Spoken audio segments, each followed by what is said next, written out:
দুঃসাহসিক এক ডাকাতির খবর দেব। দিনে দুপুরে সোনার দোকানে ডাকাতি, সকাল 10টা, আর এই সকালেই সশস্ত্র দুষ্কৃতী হানা দোকানে। তমলুকের মিলননগরে সোনার দোকানে লুট, মুখে কালো কাপড় বেঁধে হানা 3 দুষ্কৃতীর, শূন্যে গুলি ছুড়ে কয়েক লাখ টাকার গয়না লুট। কথা বলবো সুজিত ভৌমিক আমাদের প্রতিনিধির সঙ্গে। সুজিত, সোমবার মানেই সপ্তাহের প্রথম কাজের দিন, খুব স্বাভাবিকভাবেই ভিড় বেশি থাকে সর্বত্রই। সেরকম একটা দিনে সকাল 10টা, যখন একেবারে জমজমাট থাকে বাজার এলাকা, সেই সময় এত দুঃসাহসিক ডাকাতি, দুষ্কৃতীরা কি চিহ্নিত হয়েছে? পুলিশ কি বলছে?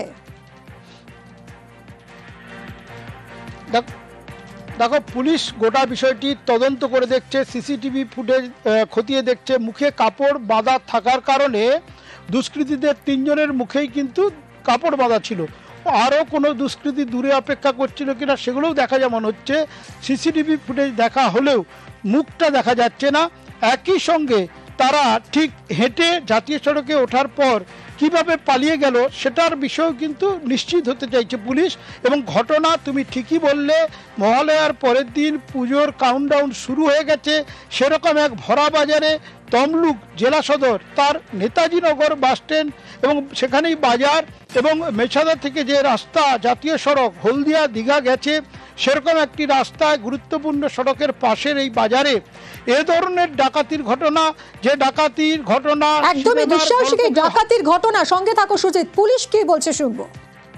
ইনফরমেশন পেয়েছি যে এখানে কয়েকজন দুষ্কৃতীরা ঢুকেছিল দোকানে ঢুকে একজনই ছিলেন দোকানে, তখন ওনাকে বন্দুক দেখিয়ে এখান থেকে গয়না লুটপাট করে নিয়ে গেছে। আমরা ফুটেজগুলো ভেরিফাই করে আমরা দেখছি কোন দিকে এরা বেরিয়েছে, আর ফার্দার আমরা এরকম যে ক্রিমিনালরা আছে তাদের সাথে আমরা ম্যাচ করে দেখছি যে এরা কোথাকার ক্রিমিনাল হতে পারে। তো আমাদের তদন্ত যা শুরু হয়েছে, দেখছি কি আছে। লিস্ট এখন তো করা যায়নি, ওটা আমরা লিস্ট আউট করে দেখছি যে কত কি গেছে। গুরুত্বপূর্ণ একটা রাস্তার ওপরে, দীঘা মেচেদা সড়কের উপরেই এই দোকান, আর সেই দোকানে সকাল 10টা সোমবার, সেই সময় দুঃসাহসিক ডাকাতি। সুজিত, কিভাবে হলো ডাকাতি? এই সোনার দোকানে নিরাপত্তা রক্ষীরা ছিলেন না?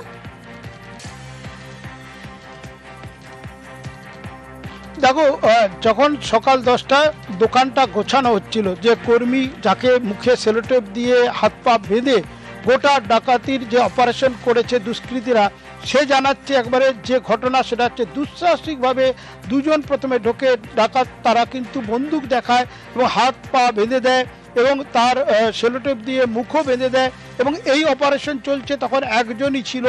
এটা তার মানে আগে থেকে জানতো ডাকাতরা, বা জেনেছে, তারা মহড়া দিয়েছে, এর আগে অনেকবার রেকি করেছে, এবং সেই যে তারা এগুলো করে একবারে আটঘাট বেঁধেই এসেছে, সেটা বোঝা যাচ্ছে তাদের এই অপারেশন, অর্থাৎ ডাকাতির এই অপারেশন সূক্ষ্মভাবে শেষ করার মধ্য দিয়ে। এবং সেখানে কর্মী বলছেন যে নগদ টাকা, সোনা, হীরের গহনা, একবারে বলা যায় যে কয়েক লক্ষ টাকা বললে কম হবে, প্রায় 40-50 লক্ষ টাকা হতে পারে। সুজিত, সঙ্গে থাকো, এই দোকানের কর্মীরা কি বলছেন না শুনি। সকালে দোকান পরিষ্কার করা হয়েছিল, দিয়ে মাল এগুলো সাজানো হয় আর কি। তো সাজানোর সাথে তখনই ওই 2 জন ঢুকেছিল, গিয়ে এখানে বন্দুক দেখিয়ে চুরি করে নিয়েছে। ক্যাশ ছিল আমাদের অনেকটাই, চলা ছিল, মানে ক্যাশ ছিল, সোনা ছিল প্রায় 500 টাকার মতন, আইটেম বানানো ছিল, আরও বন্ধকির জিনিসপত্র ছিল, সেগুলো নিয়ে গেছে। অর্ডারই মাল বানানো ছিল, সেগুলো নিয়ে গেছি। দুষ্কৃতী কতজন? দুষ্কৃতী 2 জন প্রথমে ঢুকেছিল, একজন বন্দুক দেখিয়ে তারপর ওখান থেকে এখানে নিয়ে আসার পরে তারপরে আবার লাস্টে আবার একজন ঢুকেছিল। এই দোকানের কর্মীরা তো আতঙ্কিতই, কিন্তু যেভাবে ভরা বাজারে সোনার দোকানে ডাকাতি হলো, এলাকার অন্যান্য ব্যবসায়ীরা তারা কি বলছেন?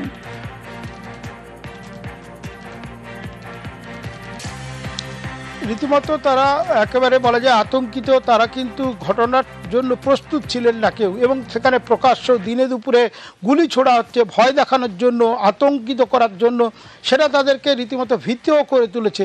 এবং তার ফলে তারা কিন্তু এই দোকান অনেকে বন্ধও করে দিচ্ছে আজকে তড়িঘড়ি, অথচ তেমনটা হওয়ার কথা ছিল না। কারণ সোমবার এবং পুজোর ঠিক আগে আগে এই জেলা শহরগুলোতে দেখা যায় যে জেলার বাজারগুলিতে যে এই কয়েকটা দিন কিন্তু ব্যাপক হারে ভিড় হয় খদ্দেরদের।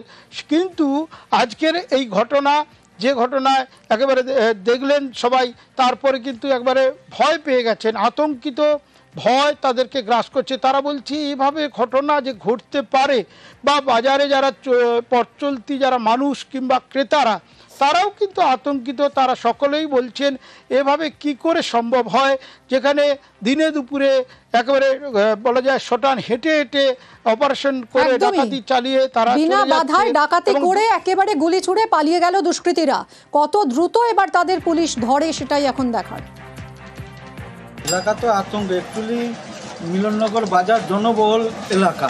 অ্যাকচুয়ালি সকাল 9টার সময় চুরি হওয়া মানে আমরা তো এলাকার মানুষের তো ভয়ভীতি হবে। তারপরে অ্যাকচুয়ালি রোড থাকতে অনেকটা ভিতরের দোকান, ভিতরে মানে চুরি হওয়া মানে এটা তো আতঙ্কের ব্যাপার। কিছু পরিকল্পনা কেউ তো আছে, সন্দেহ হতেই পারে। এটা মিলননগর বাজারে দিনের বেলা এরকম চুরি হওয়া তো আতঙ্কে মানুষ থাকবে, ওরা কোনোদিনও হয়নি। দেখলাম তো সিসি ফুটেজে পিস্তল আছে, দেখলাম ফায়ার করেছে, পিস্তল ফায়ার না ফায়ারিং করেনি।